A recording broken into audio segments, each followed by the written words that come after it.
Hello મિત્રો, સ્વાગત છે તમારું ફરીથી એક રસપ્રદ વાર્તામાં। આશા રાખું છું કે તમને પસંદ આવશે। દીદીના ગયા પછી મારા લગ્ન મારા જીજાજી સાથે કરી દેવામાં આવ્યા। હું દીદી કરતાં 5 વર્ષ નાની હતી અને દીદી જીજાજીના લગ્ન 3 વર્ષ પહેલાં થયા હતા। જ્યારે મારા મમ્મી પપ્પાએ મને કહ્યું કે બેટા તું તારા જીજાજી સાથે લગ્ન કરી લે, ત્યારે મને કંઈ સમજાયું નહીં, કારણ કે દીદી અને જીજાજીનો એક નાનો દીકરો પણ છે અને તે અત્યારે 2 વર્ષનો છે।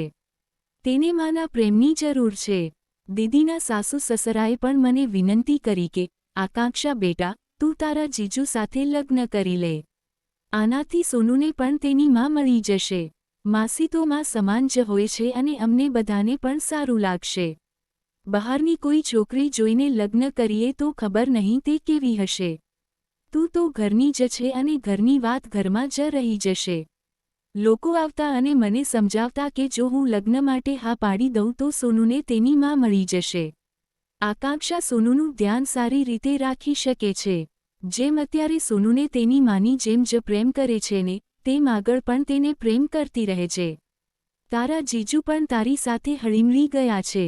દીદી અને જીજુના લગ્ન પછી જ્યારે પણ હું સાસરે જતી ત્યારે રોહન જીજુ મારી સાથે હસી મજાક કરતા। તેનાથી સાસરીમાં પણ પોતાપણું લાગતું। હું પણ વિચારમાં પડી ગઈ કે હવે હું શું કરું। જ્યારથી આવું થયું હતું તેમણે મારી સાથે હસી મજાક અને વાતો કરવાનું બંધ કરી દીધું હતું। દીદીના ગયા પછી તેઓ એકાંતમાં રહેવા લાગ્યા હતા। રોહન જીજુ અને સોનુ માટે મને ખૂબ જ ખરાબ લાગતું। જ્યારે હું સવારે ઉઠી ત્યારે મન હળવું હતું। મેં નિશ્ચય કરી લીધો હતો કે આ લગ્ન હું કરીશ। હા, હું મારા જીજુ સાથે લગ્ન કરીશ। જીજુ જ મારા પતિ હશે।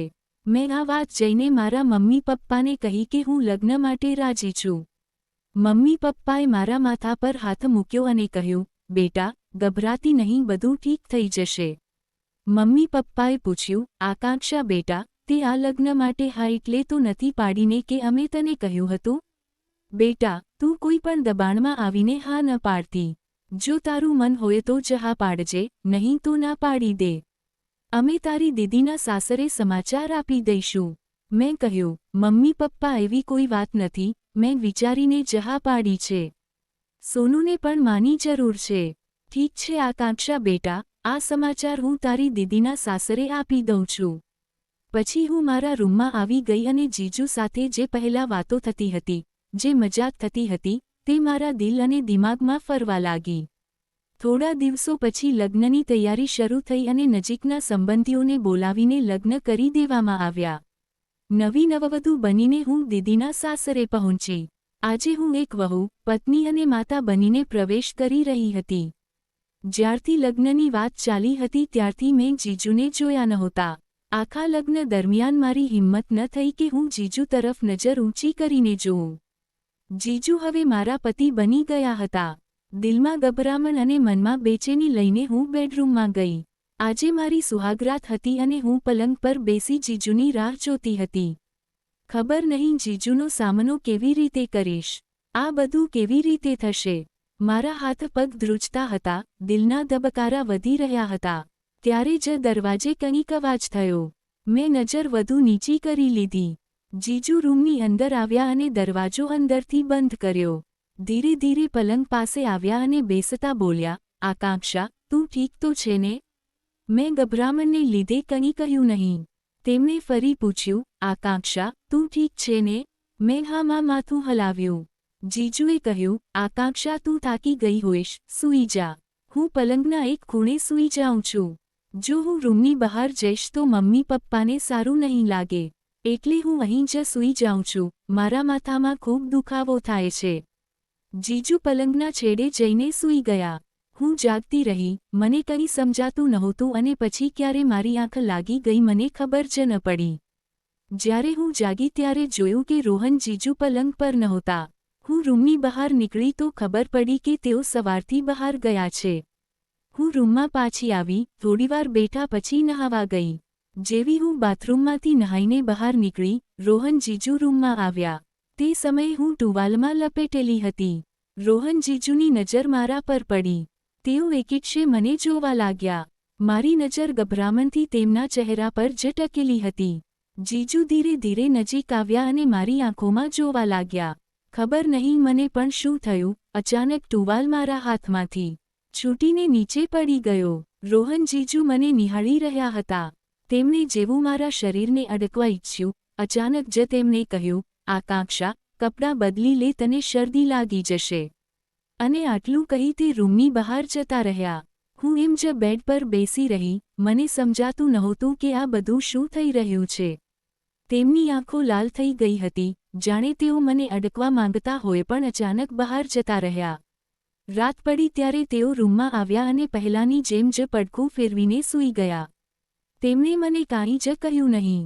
હું તેમની નજીક બેસી રહી. મને વાત કરવામાં પણ ગભરામણ થતી હતી. અડધી રાત્રે હું ઊંઘમાં તડપવા લાગી. મોઢામાંથી અવાજ નીકળવા લાગ્યો. તેમણે ફરીને જોયું તો મને તેજ તાવ હતો. તેમણે મને બાહોમાં લીધી અને કહ્યું, આકાંક્ષા, તને તો તેજ તાવ છે, તે મને કેમ ન કહ્યું? હું કંઈ બોલી ન શકી. તેમની બાહોમાં મને સુકૂન મળી રહ્યું હતું. તેમણે કહ્યું, આકાંક્ષા, મને માફ કરી દે, મેં તારું ધ્યાન ન રાખ્યું. જીજુએ મારા માથા પર પટ્ટીઓ મૂકી, પગના તળિયા ઘસ્યા, જેનાથી મને આરામ મળ્યો. રોહન જીજુએ મને તાવની દવા આપી અને મારી પાસે જ બેસી રહ્યા. મેં મારો હાથ તેમની બાહોમાં નાખી દીધો. બીજી રાત્રે હું બોટલથી સોનુને દૂધ પીવડાવતી હતી, પણ તે રડતો જ હતો. રોહન જીજુએ પણ તેને શાંત કરવાનો પ્રયત્ન કર્યો, પણ તે શાંત ન થયો. મેં મારા બ્લાઉઝમાંથી દૂધ કાઢીને સોનુના મોઢામાં આપ્યું, સ્તનપાન કરાવ્યું. જેવું મેં તેને દૂધ આપ્યું, તે શાંત થઈ ગયો. જીજુ ત્યાં બેસીને બધું જોઈ રહ્યા હતા. જ્યારે મને ધ્યાન આવ્યું કે જીજુ રૂમમાં જ છે તો હું શરમાઈ ગઈ. જીજુએ કહ્યું, આકાંક્ષા, તને દર્દ થતું હશે, તું રહેવા દે અને તેને બોટલ પકડાવી દે. મેં કહ્યું, રોહનજી, હું રહેવા દઈશ તો તે રડવા લાગશે અને હું તેને હેરાન નથી જોઈ શકતી. જીજુએ હામાં માથું હલાવ્યું અને ફરી પલંગના છેડે સૂઈ ગયા. સાસુમાં આવ્યા અને સોનુને પોતાના રૂમમાં લઈ ગયા. જ્યારથી લગ્ન થયા હતા, જીજુએ મારી સાથે સુહાગરાત મનાવી નહોતી. મારું અંગ અંગ તેમના પ્રેમ માટે તરસતું હતું, પણ હું કહી શકતી નહોતી. હું ધીરેથી તેમની નજીક ગઈ અને તેમના ખભા પર માથું મૂક્યું. તેમણે અચાનક મને જોઈ અને પછી પોતાની બાહોમાં ભરી લીધી. મેં પૂછ્યું, રોહનજી, મારાથી કોઈ ભૂલ થઈ ગઈ છે? તમે મારાથી નારાજ લાગો છો. તેમણે કહ્યું, એવું કંઈ નથી. મેં કહ્યું, તો પછી મારી પાસે કેમ નથી આવતા? મને પ્રેમ કેમ નથી કરતા? રોહનજીએ ઊંડો શ્વાસ લેતા કહ્યું, આકાંક્ષા, તું ઉંમરમાં મારાથી ખૂબ નાની છે. તારે આ લગ્ન માટે ના પાડી દેવી જોઈતી હતી. મેં કહ્યું, પણ હવે તો આપણા લગ્ન થઈ ગયા છે. સોનુને માની જરૂર હતી અને તમને પત્નીની. તેમણે કહ્યું, તે આ લગ્ન જબરદસ્તી કર્યા છે. હું તને પતિ તરીકે પસંદ નહીં હોઉં કારણ કે હું ઉંમરમાં મોટો છું. તારી દરેક જરૂરિયાત હું પૂરી કરીશ, પણ શારીરિક સંબંધ નહીં બાંધી શકું, તને તકલીફ થશે.